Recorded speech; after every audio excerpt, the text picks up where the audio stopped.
आज फणीश्वर नाथ रेणु जी की जयंती है। उनकी याद में मैं उन्हीं का कुत्ते की आवाज़ ये रिपोर्टाज पर लेखन पढ़ने की चेष्टा कर रहा हूँ। कुत्ते की आवाज़। मेरे गांव ऐसे इलाके में हैं जहां हर साल पश्चिम, पूरब और दक्षिण की कोशी, पनार, महानंदा और गंगा की बाढ़ से पीड़ित प्राणियों के समूह आकर पनाह लेते हैं।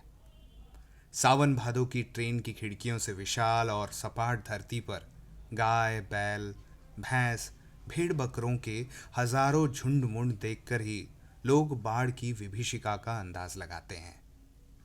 प्रति क्षेत्र में जन्म लेने के कारण अपने गांव के अधिकांश लोगों की तरह मैं भी तैरना नहीं जानता, किंतु 10 वर्ष की उम्र से पिछले साल तक बॉय स्काउट, स्वयंसेवक, राजनीतिक कार्यकर्ता अथवा रिलीफ वर्कर की हैसियत से बाढ़ पीड़ित क्षेत्रों में काम करता रहा हूं। और लिखने की बात, हाई स्कूल में बाढ़ पर लेख लिखकर प्रथम पुरस्कार पाने से लेकर धर्मयुग में कथा दशक के अंतर्गत बाढ़ की पुरानी कहानी को नए पाठ के साथ प्रस्तुत कर चुका हूं। जय गंगा 1947, डायन कोशी 48, हड्डियों का पुल 48 आदि छुटपुट रिपोर्टाज के अलावा मेरे कई उपन्यासों में बाढ़ की विनाश लीलाओं के अनेक अनेक चित्र अंकित हुए हैं। किंतु गांव में रहते हुए बाढ़ से घिरने, बहने, भसने और भोगने का अनुभव कभी नहीं हुआ। वह तो पटना शहर में 1967 में हुआ, जब 18 घंटे की अविराम वृष्टि के कारण पुन पुन का पानी राजेंद्र नगर, कंकड़बाग तथा अन्य निचले हिस्सों में घुस गया था। अर्थात बाढ़ को मैंने भोगा है, शहरी आदमी की हैसियत से। इसलिए इस बार जब बाढ़ का पानी प्रवेश करने लगा, पटना का पश्चिम इलाका छाती भर पानी में डूब गया, तो हम घर में ईंधन, आलू, मोमबत्ती, दिया सलाई, सिगरेट, पीने का पानी और कांपोस की गोलियां जमाकर बैठ गए और प्रतीक्षा करने लगे। सुबह सुना राजभवन और मुख्यमंत्री निवास प्लावित हो गया है। दोपहर में सूचना मिली गोलघर जल से घिर गया है। यों सूचना बंगला में इस वाक्य से मिली थी, जानो गोलघर डूबे गए छे। और 5 बजे जब कॉफी हाउस जाने के लिए तथा शहर का हाल मालूम करने निकला तो रिक्शा वाले ने हंसकर कहा, अब कहाँ जाइएगा? कॉफी हाउस में तो अबले पानी आ गया होगा। चलो पानी कैसे घुस गया है वही देखना है, कहकर हम रिक्शा पर बैठ गए। साथ में नई कविता के एक विशेषज्ञ व्याख्याता आचार्य कवि मित्र थे, जो मेरी अनवरत, अनर्गल, अनगढ़, गद्यमय स्वगतोक्ति से कभी बोर नहीं होते। धन्य है। Motor, scooter, tractor, motorcycle, truck, टमटम, साइकिल रिक्शा पर और पैदल लोग पानी देखने जा रहे हैं। लोग पानी देखकर लौट रहे हैं। देखने वालों की आंखों में, जुबान पर एक ही जिज्ञासा, पानी कहां तक आ गया है? देखकर लौटते हुए लोगों की बातचीत, फ्रेजर रोड पर आ गया है। आ गया क्या? पार कर गया। Shri Krishnapuri, Pataliputra colony, boring road, industrial area का कहीं पता नहीं है। अब भट्टाचार्य रोड पर पानी आ गया होगा। छाती भर पानी है। विमेंस कॉलेज के पास डूबाओ पानी है। आ रहा है, आ गया, घुस गया, डूब गया, बह गया। हम जब कॉफी हाउस के पास पहुंचे, कॉफी हाउस बंद कर दिया गया था। सड़क के एक किनारे एक मोटी डोरी की शक्ल में गेरुआ झाग फेन में उलझा पानी तेजी से सरकता आ रहा था। मैंने कहा, आचार्य जी, आगे जाने की जरूरत नहीं, वह देखिए आ रहा है मृत्यु का तरल दूत। आतंक के मारे दोनों हाथ बरबस जुड़ गए और सभय प्रणाम निवेदन में मेरे मुंह से कुछ अस्फुट शब्द निकले। हाँ, मैं बहुत कायर और डरपोक हूं ना। रिक्शा वाला बहादुर है, कहता है, अरे चलिए ना थोड़ा और आगे। भीड़ का एक आदमी बोला, ए रिक्शा, करंट बहुत तेज है, आगे मत जाओ। मैंने रिक्शा वाले से अनुनय भरे स्वर में कहा, लौटा ले भैया, आगे बढ़ने की जरूरत नहीं है। रिक्शा मोड़कर हम अप्सरा सिनेमा हॉल, सिनेमा शो बंद है, तो अप्सरा सिनेमा हॉल के बगल में गांधी मैदान की ओर चले। पैलेस होटल और इंडियन एयरलाइंस दफ्तर के सामने पानी भर रहा था। पानी की तेज धार पर लाल हरे नियन विज्ञापनों की परछाइयां सैकड़ों रंगीन सांपों की सृष्टि कर रही थी। गांधी मैदान की रेलिंग के सहारे हजारों लोग खड़े देख रहे थे। दशहरा के दिन रामलीला के राम के रथ की प्रतीक्षा में जितने लोग रहते हैं उससे कम नहीं थे। गांधी मैदान के आनंद उत्सव, सभा सम्मेलन और खेलकूद की सारी स्मृतियों पर धीरे धीरे एक गैरिक आवरण आच्छादित हो रहा था। हरियाली पर शनय शनय पानी फिरते देखने का अनुभव सर्वथा नया था कि इसी बीच एक अधेड़, मुस्टंड और गंवार जोर जोर से बोल उठा, जब दानापुर में डूब रहा था तो पटनिया बाबू लोग उलट कर देखने भी नहीं गए, अब बूझो। मैंने अपने आचार्य कवि मित्र से कहा, पहचान लीजिए, यही है वो आम आदमी जिसकी खोज हर साहित्यिक गोष्ठियों में होती रहती है। उसके वक्तव्य में दानापुर के बदले उत्तर बिहार अथवा कोई भी बाढ़ग्रस्त ग्रामीण क्षेत्र जोड़ दीजिए। शाम के 7:30 बज चुके और आकाशवाणी के पटना केंद्र से स्थानीय समाचार प्रसारित हो रहा था। पान की दुकानों के सामने खड़े लोग चुपचाप उत्कर्ण होकर सुन रहे थे। पानी हमारे स्टूडियो के सीढ़ियों तक पहुंच चुका है और किसी भी क्षण स्टूडियो में प्रवेश कर सकता है। समाचार दिल दहलाने वाला था। कलेजा धड़क उठा। मित्र के चेहरे पर भी आतंक की कई रेखाएं उभरी, किंतु हम तुरंत ही सहज हो गए, यानी चेहरे पर चेष्टा करके सहजता ले आए, क्योंकि हमारे चारों ओर कहीं कोई परेशान नजर नहीं आ रहा था। पानी देखकर लौटे हुए लोग आम दिनों की तरह हंस बोल रहे थे, बल्कि आज तनिक अधिक ही उत्साहित थे। हाँ, दुकानों में थोड़ी हड़बड़ी थी। नीचे के सामान ऊपर किए जा रहे थे। रिक्शा, टमटम, ट्रक और टेम्पो पर सामान लादे जा रहे थे। खरीद बिक्री बंद हो चुकी थी। पान वालों की बिक्री अचानक बढ़ गई थी। आसन्न संकट से कोई प्राणी आतंकित नहीं दिख रहा था। पान वाले के आदम कद आईने में उतने लोगों के बीच हमारी ही सूरतें मुहर्रमी नजर आ रही थी। मुझे लगा अब हम यहां थोड़ी देर भी ठहरेंगे तो वहां खड़े लोग किसी भी क्षण ठठाकर हम पर हंस सकते थे।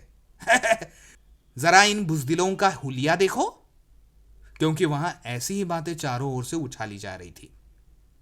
एक बार डूब ही जाए, धनुष कोटि की तरह पटना लापता ना हो जाए कहीं, सब पाप धुल जाएगा। चलो गोलघर के मुंडेरे पर ताश की गड्डी लेकर बैठ जाएं। विस्कोमान बिल्डिंग की छत पर क्यों नहीं? भाई यही माकूल मौका है। इनकम टैक्स वालों को ऐन ऐसे मौके पर काले कारोबारियों के घर पर छापा मारना चाहिए। आसामी बामाल। राजेंद्र नगर चौराहे पर मैगजीन कॉर्नर की आखिरी सीढ़ियों पर पत्र पत्रिकाएं पूर्ववत बिछी हुई थी। सोचा एक सप्ताह की खुराक एक ही साथ ले लूं। क्या क्या ले लूं? हेडली चेज या एक ही सप्ताह में फ्रेंच जर्मन सिखा देने वाली किताब अथवा योग सिखाने वाली कोई सचित्र किताब। मुझे इस तरह किताबों को उलटते पलटते देखकर दुकान का नौजवान मालिक कृष्णा पता नहीं क्यों मुस्कुराने लगा। किताबों को छोड़ कई हिंदी, बंगला और अंग्रेजी सिने पत्रिकाएं लेकर लौटा। मित्र से विदा होते हुए कहा, पता नहीं कल हम कितने पानी में रहें। बहरहाल जो कम पानी में रहेगा वह ज्यादा पानी में फंसे मित्र की सुधि लेगा। फ्लैट में पहुंचा ही था कि जनसंपर्क की गाड़ी भी लाउडस्पीकर की घोषणा करते हुए राजेंद्र नगर पहुंच चुकी थी। हमारे गोलंबर के पास कोई भी आवाज चारों बड़े ब्लॉकों की इमारतों से टकराकर मंडराती हुई 4 बार प्रतिध्वनित होती है। सिनेमा अथवा लॉटरी की प्रचार गाड़ी यहां पहुंचते ही भाइयों पुकार कर एक क्षण के लिए चुप हो जाती है। पुकार मंडराती हुई प्रतिध्वनित होती है। भाइयों भाइयों भाइयों। एक अलमस्त जवान रिक्शा चालक है जो अक्सर रात के सन्नाटे में सवारी पहुंचाकर लौटते समय इस गोलंबर के पास अलाप उठता है। सुन मोरे बंधु रे, सुन मोरे मितवा। गोलंबर के पास जनसंपर्क गाड़ी से ऐलान किया जाने लगा, भाइयों, ऐसी संभावना है कि बाढ़ का पानी रात्रि के करीब 12 बजे तक लोहानीपुर, कंकड़बाग और राजेंद्र नगर में घुस जाए। अतः आप लोग सावधान हो जाएं। प्रतिध्वनि, सावधान हो जाए, सावधान हो जाए, सावधान हो जाए। मैंने गृह स्वामिनी से पूछा, गैस का क्या हाल है? बस उसी का डर है, अब खत्म ही होने वाला है। असल में सिलेंडर में मीटर वूटर की तरह कोई चीज नहीं है ना, उससे पता नहीं चलता है। लेकिन अंदाज है कि 1 या 2 दिन कोयला है, स्टोव है, मगर किरासन की 1 ही बोतल फिलहाल बहुत है। बाढ़ का भी यही हाल है, मीटर वूटर की तरह वहां पे भी कोई चीज नहीं होने से पता नहीं चलता है कि कब आधम के। मैंने कहा। सारे राजेंद्र नगर में सावधान सावधान ध्वनि कुछ देर तक गूंजती रही। ब्लॉक के नीचे की दुकानों से सामान हटाए जाने लगे। मेरे फ्लैट के नीचे के दुकानदार ने पता नहीं क्यों इतना कागज इकट्ठा कर रखा था। एक अलाव लगाकर सुलगा दिया, हमारा कमरा धुएं से भर गया। फुटपाथ पर खुली चाय की झुग्गी दुकानों में सिगड़ियां सुलगी हुई थी और यहां बहुत रात्रि तक मंडली बनाकर जोर जोर से बातें करने का रोज का सिलसिला जारी था। बात के पहले या बाद में बगैर कोई गाली जोड़े यहां नहीं बोला जाता है। गांधी मैदान सरवा एकदम लबालब भर गया। अरे तेरी मतारी का, करंट में इतना जोर का फोर्स है कि ससुरा रिक्शा लगा के उल्टे ही जाइएगा। गांजा फुरा गया का ओ साराम सिंगार, चल जाए चिलम बलचरी माल, फिर यही शहर बेट डूबे या उभरे। बिजली ऑफिस के वॉचमैन साहब ने पश्चिम की ओर मुंह करके ब्लॉक नंबर 1 के नीचे जमी दूसरी मंडली के किसी सदस्य से ठेठ मगही में पूछा, काहो पनिया आ रहे लो है? जवाब में एक कुत्ते ने रोना शुरू किया, फिर दूसरे ने सुर में सुर मिलाया, फिर तीसरे ने। करुण आर्तनाद की भयोत्पादक प्रतिध्वनियां सुनकर सारी काया सिहर उठी। किंतु एक साथ करीब 1 दर्जन मानव कंठों से गालियों के साथ प्रतिवाद शब्द निकले। मार साले को, अरे चुप, ऐ चुप। प्रतिध्वनि, चुप चुप चुप चुप चुप। कुत्ते चुप हो गए, किंतु आने वाले संकट को वे अपने 6 सेंस से भांप चुके थे। अचानक बिजली चली गई, फिर तुरंत ही आ गई, शुक्र है। भोजन करते समय मुझे टोका गया कि होलो खाच्छो ना क्या? खाच्छी तो खा तो रहा हूं। मैंने कहा, याद है उस बार जब पुनपुन का पानी आया था तो सबसे अधिक इन कुत्तों की दुर्दशा हुई थी। हमें भाइयों भाइयों संबोधित करता हुआ जनसंपर्क वालों का स्वर फिर गूंजा। इस बार ऐसी संभावना है कि बदले ऐसी आशंका है, कहा जा रहा था, और ऐलान में खतरा और होशियार 2 नए शब्द जोड़ दिए गए थे। आशंका, खतरा, होशियार। रात के 10:30-11 बजे तक मोटर गाड़ियां, रिक्शे, स्कूटर, साइकिल तथा पैदल चलने वालों की आवाजाही कम नहीं हुई और दिन तो अब तक सड़क सूनी पड़ जाती थी। पानी अब तक आया नहीं। 7 बजे शाम को फ्रेजर रोड से आगे बढ़ चुका था। काहो राम सिंगार, पनिया आ रहलो है? ना रहलो है। सारा शहर जगा हुआ है। पश्चिम की ओर कान लगाकर सुनने की चेष्टा करता हूं। हाँ, पीर मुहानी या सलीमपुर अहरा अथवा जनक किशोर नवल किशोर रोड की ओर से कुछ हलचल। हाँ, उसकी हलचल की आवाजें आ रही हैं। लगता है 1-1:30 बजे रात तक पानी राजेंद्र नगर पहुंचेगा। सोने की कोशिश करता हूं लेकिन नींद आएगी भी नहीं। कांपोज की टिकिया अभी नहीं। कुछ लिखूं, किंतु क्या लिखूं? कविता? शीर्षक बाढ़ की आकुल प्रतीक्षा। नींद नहीं, स्मृतियां आने लगी एक एक कर, चलचित्र के बेतरतीब दृश्यों की तरह। 1947 मनिहारी, तब पूर्णिया, अब कटिहार जिला। इसके इलाके में गुरुजी स्वर्गीय सतीशनाथ भादुड़ी के साथ गंगा मैया की बाढ़ से पीड़ित क्षेत्र में हम नाव पर जा रहे हैं। चारों ओर पानी ही पानी। दूर एक द्वीप जैसा बालूचर दिखाई पड़ा। हमने कहा वहां चलकर जरा चहलकदमी करके टांगे सीधी कर लें। भादुड़ी जी कहते हैं, किंतु सावधान, ऐसी जगहों पर कदम रखने के पहले ये मत भूलना कि तुमसे पहले ही वहां हर तरह के प्राणी शरणार्थी के रूप में मौजूद मिलेंगे। और सचमुच चींटी चींटे से लेकर सांप, बिच्छू और लोमड़ी सियार तक यहां पनाह ले रहे थे। भादुड़ी जी की हिदायत थी, ये हर नाव पर बकाही घाव। पानी में पैर की उंगलियां सड़ जाती हैं, तलवों में भी घाव हो जाता है, तो पकाही घाव की दवा, दिया सलाई की डिबिया और किरासिन तेल रहना चाहिए। और सचमुच हम जहां जाते खाने पीने की चीज से पहले पकाही घाव की दवा और दिया सलाई की मांग होती। 1949 उस बार महानंदा की बाढ़ से घिरे वापसी थाना के एक गांव में हम पहुंचे। हमारी नाव पर रिलीफ के डॉक्टर साहब थे। गांव के कई बीमारों को नाव पर चढ़ाकर कैंप में ले जाता था। एक बीमार नौजवान के साथ उसका कुत्ता भी कुई कुई करता हुआ नाव पर चढ़ाया। डॉक्टर साहब कुत्ते को देखकर भीषण भयभीत हो गए और चिल्लाने लगे, अरे कुकुर कुकुर कुकुर नहीं, कुकुर कुकुर कुकुर को भगाओ। बीमार नौजवान छप से पानी में उतर गया। हमारा कुकुर नहीं जाएगा तो हमहू नहीं जाएगा। फिर कुत्ता भी छपाक पानी में गिरा। हमारा आदमी नहीं जाएगा तो हमहू नहीं जाएगा।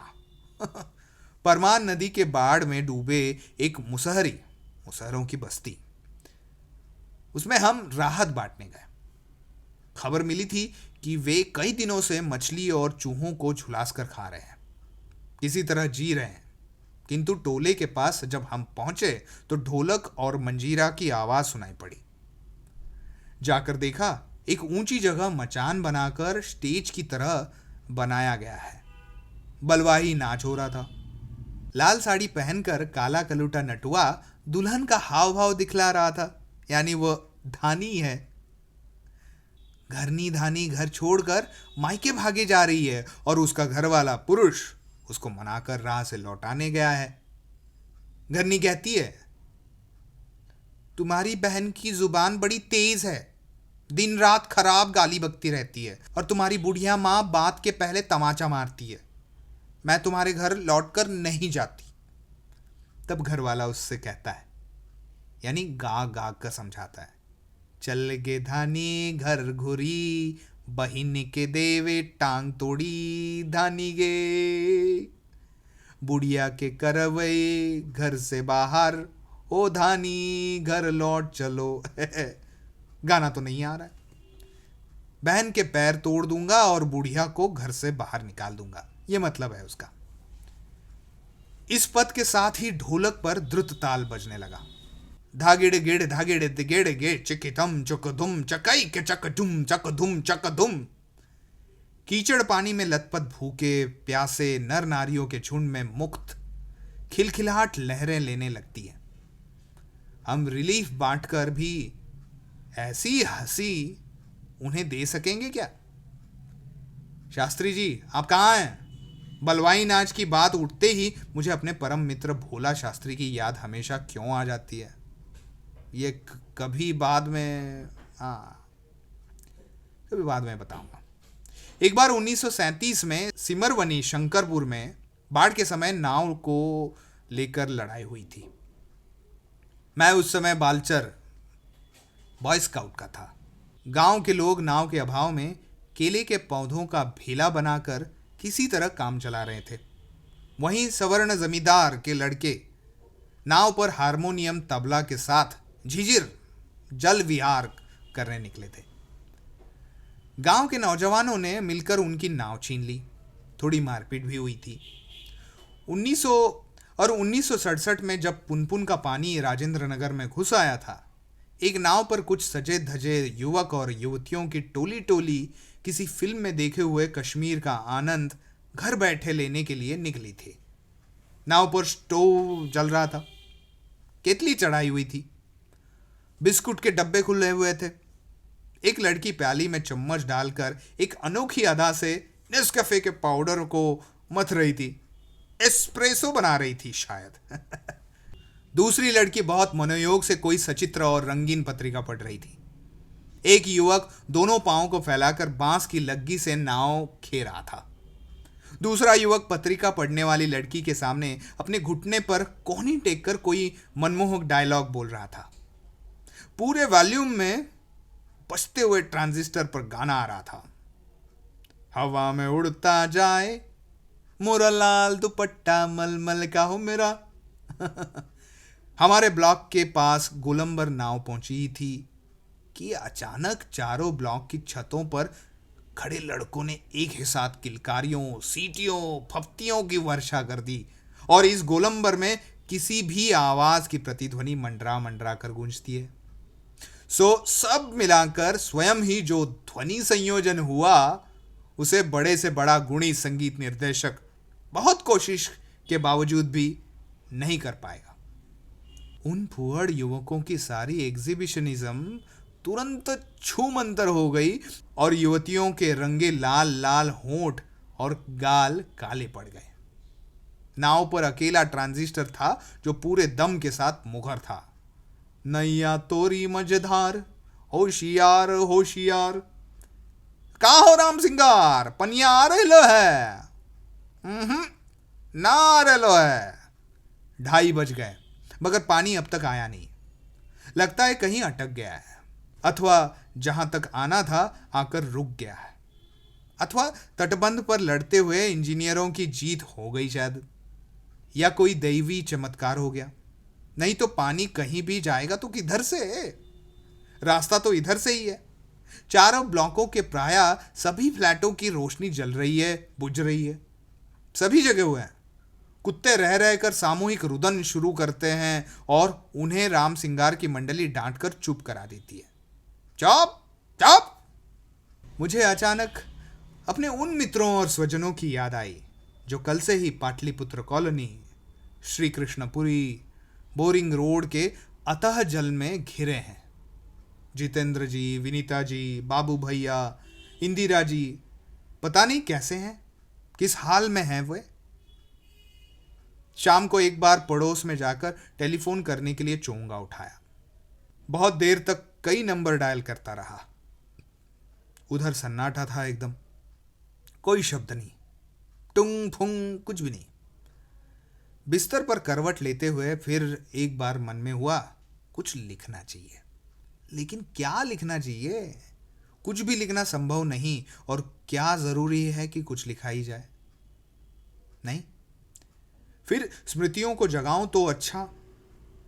पिछले साल अगस्त में नरपतगंज थाना के चकरदाहा गांव के पास छाती भर पानी में खड़ी एक आसन्न प्रसवा हमारी ओर गाय की तरह टुकुर टुकुर देख रही थी।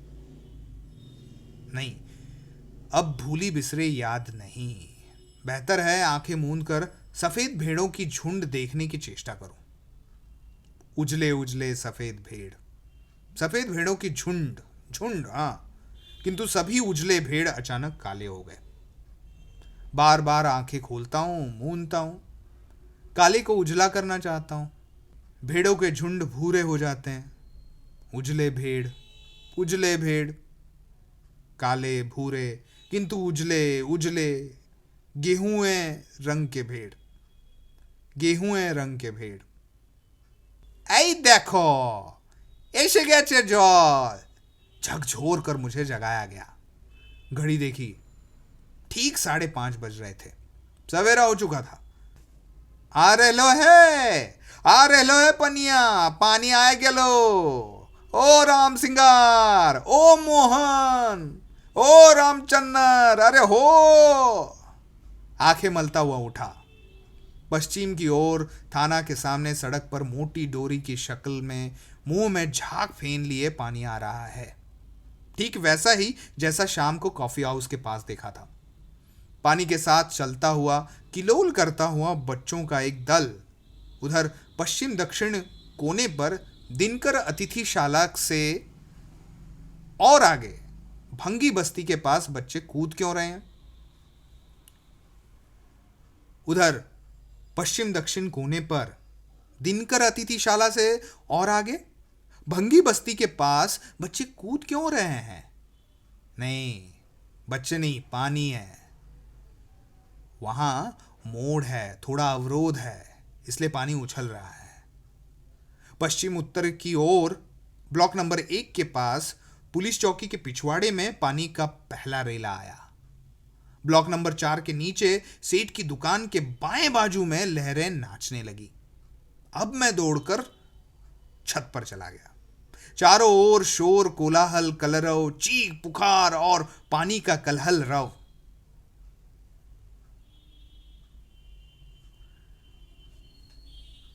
चारों ओर शोर, कोलाहल, कलरव, चीख पुकार और पानी का कलकल रव, लहरों का नर्तन। सामने फुटपाथ को पार कर अब पानी हमारे पिछवाड़े में सशक्त बहने लगा है। गोलंबर के गोल पार्क के चारों ओर पानी नाच रहा है। आ गया। पानी बहुत तेजी से बढ़ रहा है, चढ़ रहा है। करंट कितना तेज है? सोन का पानी है? नहीं, गंगा जी का है। आ गया लो। सामने की दीवार की ईंटें जल्दी जल्दी डूबती जा रही हैं। बिजली के खंबे का काला हिस्सा डूब गया। ताड़ के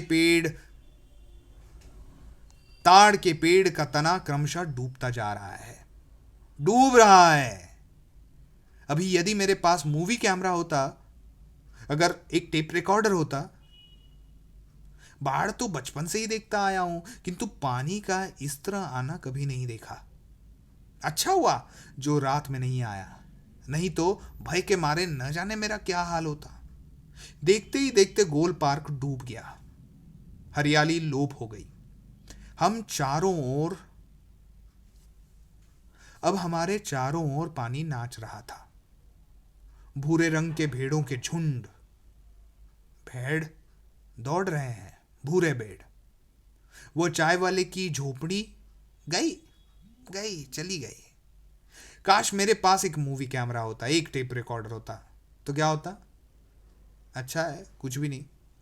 कलम थी, वो भी चोरी चली गई। अच्छा है, कुछ भी नहीं मेरे पास।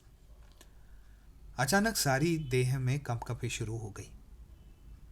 पानी के बढ़ने की ये रफ्तार है तो पता नहीं पानी कितना बढ़े। वहां कोई बैठा थोड़ी है रोक देगा। अब नहीं, बस अब हो गया। ग्राउंड फ्लोर में छाती भर पानी है। इसके बाद भी यदि पानी बढ़ता गया तो दूसरी मंजिल तक न भी आए। कॉन्ट्रैक्टर द्वारा निर्मित यह मकान निश्चय ही ढह जाएगा।